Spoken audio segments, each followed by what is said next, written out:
अध्याय 1 मात्रक तथा त्रुटि तथा विश्लेषण। हम मापन में मात्रक तो पढ़ चुके हैं, छोटे बड़े जो भी मात्रक थे हम सब पढ़ चुके हैं। आज हम आंकिक मानों में अनिश्चित अर्थात संधिगत अंकों का पूर्णांकन करेंगे। संधिगत प्रश्न है मतलब अंक का मतलब है जिसमें कुछ ना कुछ संधि रहती है, उन्हें हम क्या कह रहे हैं, संधिगत प्रश्न कह रहे हैं, अंक कह रहे हैं। तो उनका पूर्णांकन हमें करना है। तो हमारे पास इसके पूर्णांकन उपेक्षणीय अंक बोला जाता है उन्हें। उपेक्षणीय अंकों का पूर्णांकन करने के दो नियम हैं। क्या नियम है? दो। पहला नियम क्या है कि यदि उपेक्षणीय अंक, ये जो हमारा उपेक्षणीय अंक है, पूरा एग्जाम्पल ले रखे हैं 2.756, अगर उपेक्षणीय अंक 5 से अधिक है तो पूर्ववर्ती अंक में 0+1 हो जाता है। यदि उपेक्षणीय अंक, आगे लिख देता हूँ, यदि उपेक्षणीय अंक 5 से कम है, कितना है? 5 से कम, तो पूर्ववर्ती अंक में +0 हो जाता है। क्या हो जाता है? +0 हो जाता है। दोबारा रिपीट कर रहा हूँ, एग्जाम्पल है 2.756 में पहले अंक को 6 को उपेक्षणीय अंक कहते हैं और उससे पहले वाले अंक को पूर्ववर्ती अंक कहते हैं। यदि उपेक्षणीय अंक 5 से अधिक है तो पूर्ववर्ती अंक में 1+ हो जाता है। क्या हो जाता है? 1+। यदि 5 से कम है तो 0+ हो जाता है। अब हम इसका देखते हैं कि 6 जो है वो क्या है? उपेक्षणीय अंक है। 6 क्या है? उपेक्षणीय अंक। और 5 जो है वो पूर्ववर्ती अंक है। तो 6 5 से अधिक है तो पूर्ववर्ती अंक में क्या होगा? 1+ हो जाएगा। तो हम क्या करेंगे, ये कह रहा है कि पूर्णांकन करने के बाद संख्या क्या आएगी, तो वो आएगी 2.75। और जब इसमें हम पूर्ववर्ती अंक में 5 से अधिक है 6, तो उसमें 1 जोड़ रहे हैं तो कितना हो जाएगा यहाँ पर? 6। तो इसका आंसर हो जाएगा ये। अगर इसी संख्या में 6 की जगह मैं 3 कर दूँ, क्या कर दिया? 3। तो उपेक्षणीय अंक जो है वो 3 है और 3 क्या है? 5 से कम है। तो पूर्ववर्ती अंक में क्या हो जाएगा? 0 जुड़ जाएगा, अर्थात 5 में क्या जुड़ जाएगा? 0 जुड़ जाएगा। तो तब इसका आंसर बैठेगा 2.75 और 0 जोड़ेंगे 5 में तो उतना ही रहने वाला है। तो इसका आंसर ये हो गया। तो ये कहते हैं कि यदि कोई अंक लिखा है, अगर वो 5 से अधिक है तो एक अगले वाले अंक में 1 जोड़ दिया जाता है। अगर 5 से कम है तो उसी संख्या को लिख दिया जाता है। तो ये क्या हो गया? पहला नियम हो गया, उपेक्षित अंक के पूर्णांकन करने के नियम का पहला नियम हो गया। दूसरा, अब हमने 5 से अधिक पढ़ लिया, 5 से कम का पढ़ लिया। अगर 5 हो तो हम क्या करेंगे? ठीक है, अगर 5 हो तो क्या करेंगे? अगर 5 अंक है, क्या है? 5 अंक। तो 5 अंक होने पर, 5 अंक होने पर, तो जब 5 अंक होगा तो पूर्ववर्ती अंक में कैसी है? सम है। और सम होने पर पूर्ववर्ती अंक में 0+ होगा। क्या होगा? 0+। तो हम इसमें क्या करेंगे? तो उपेक्षणीय अंक तो हो गया हमारा 5 और पूर्ववर्ती अंक हो गया 2। इसमें क्या जोड़ देंगे? पूर्ववर्ती अंक में 0 जोड़ देंगे। तो हमारी संख्या बनती है 3.7 और ये 2। अर्थात इसमें हमने क्या जोड़ दिया, 0।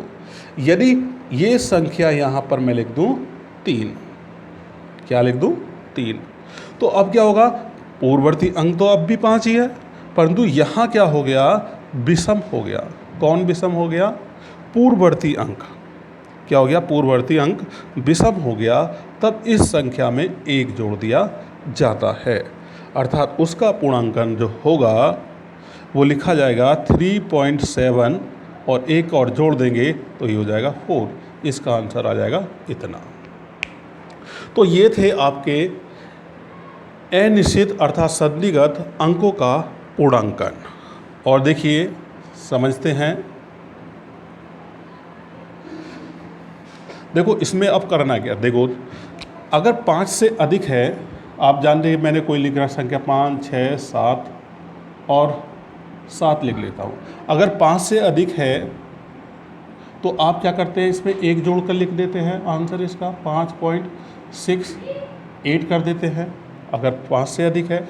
अगर ये 5 से कम है तो क्या करते हैं, वही आंसर लिख देते हैं, क्या लिखते हैं 5.6 और ये हो जाएगा 7। यदि 5 होता है तो उससे पहले पूर्ववर्ती अंक को देखते हैं सम या विषम, तो ये विषम है, तो विषम होने पर 1 अंक उसमें क्या कर दिया जाता है, जोड़ दिया जाता है, तो इसका आंसर बैठेगा 5.68। यदि यही संख्या क्या होता, 4 होता, तो ये पूर्ववर्ती अंक क्या है, वो विषम है, वो सम। और सम होने पर इसमें क्या होता है, 0 ऐड होगा 4 में, तो उसमें कोई भी परिवर्तन नहीं होगा। तो ये चीज़ आपको ध्यान में रखनी है। 5 हो, आपने सिर्फ ये पढ़ा है कि 5 पूर्ववर्ती अंक 5 से अधिक है तो 1 जोड़ देते हैं, और कम है तो कुछ नहीं करते हैं, वही संख्या लिख देते हैं।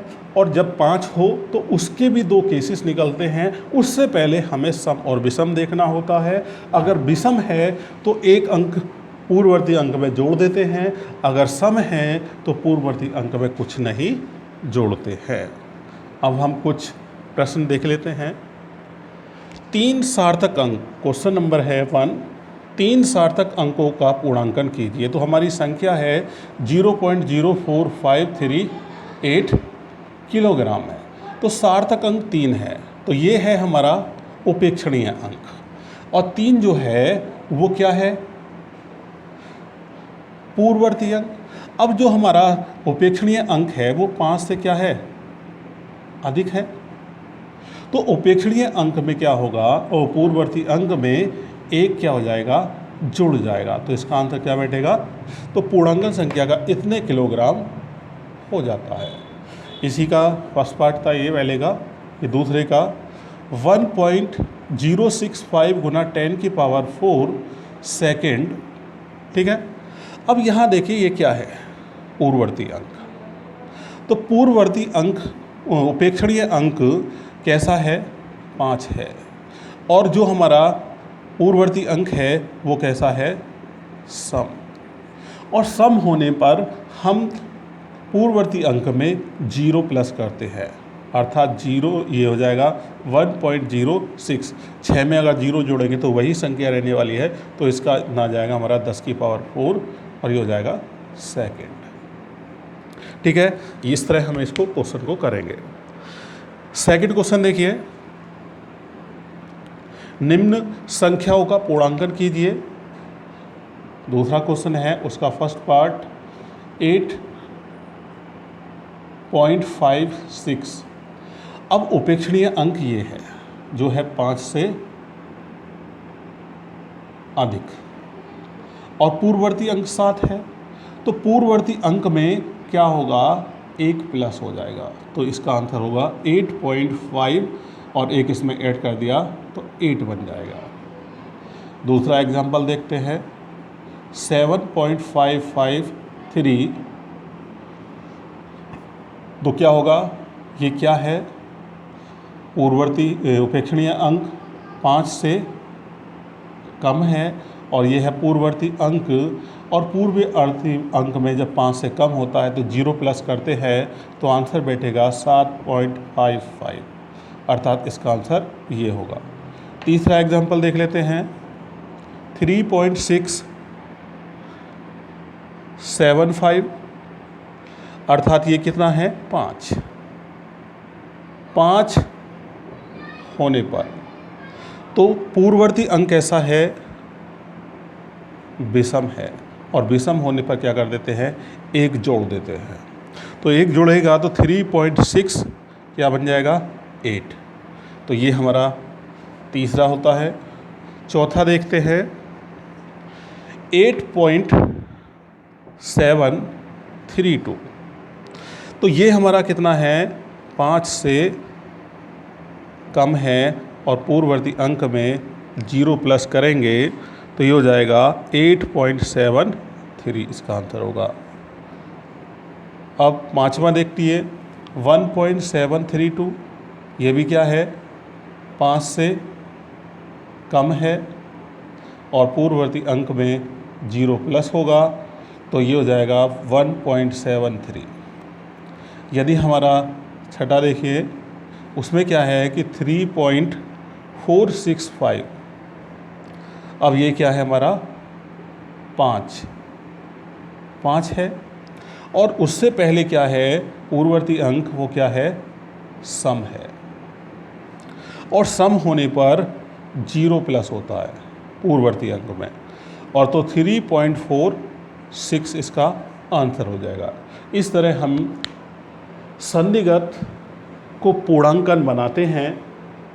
इन्हें अच्छी तरीके से प्रैक्टिस कर लीजिए, क्योंकि ये जब अंकित प्रश्न कराए जाते हैं इन चीज़ों को बहुत अच्छी तरीके से पता होना चाहिए। वीडियो को लाइक करें, शेयर करें, और चैनल को सब्सक्राइब कर लें जिन्होंने नहीं किया है।